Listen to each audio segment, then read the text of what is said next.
So this boost gauge was really easy. I actually just put it where the headlight controller was.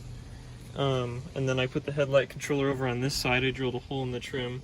So I'll put the trim on and I'll show you what that looks like. But this boost gauge actually fits here real nicely, kind of with the other gauges. A little off to the side, but it works really well right in that hole. The wires for that were super simple. You know, you got power and ground, and then there's an illumination wire.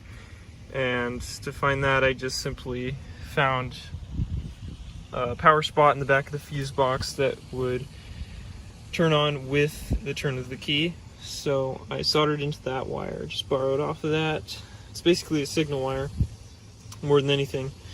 But yeah, the installation for this thing is really simple. It bolted right in, no problem. So the presentation of this boost gauge is really nice. You know, you got all your different colors, and it looks good up there with the dash. I like to keep mine red to match the other gauges. So here's the vacuum line. It just comes right off the back of the boost gauge, and I just snaked it along the bottom here. You'll see. Luckily, there you go. So there's the vacuum line, goes along here.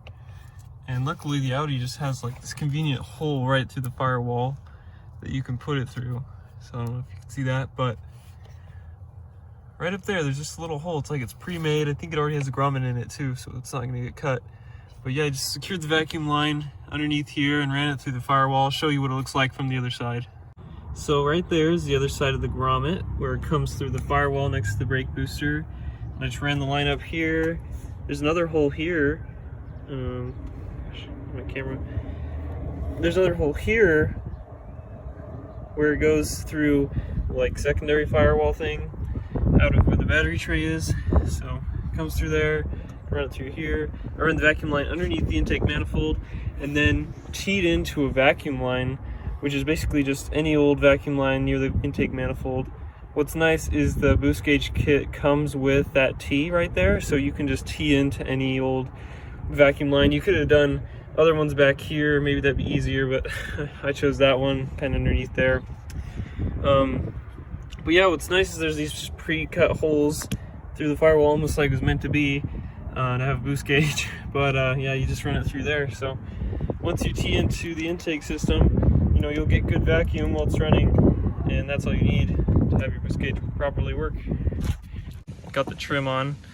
Looks pretty good and clean. It fills that hole nicely where the headlight button was, and then I just moved the headlight button over to this side since I don't really need access to it, and you can just drill a hole in your trim and put it in there. It fits in there nicely, you know, out of the way. So yeah, kind of just swapped places with those and kept this one up in the vision.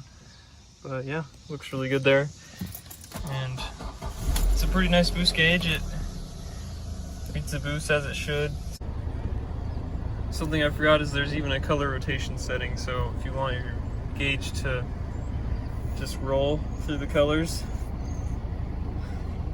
you can just set it to that, which is kind of cool.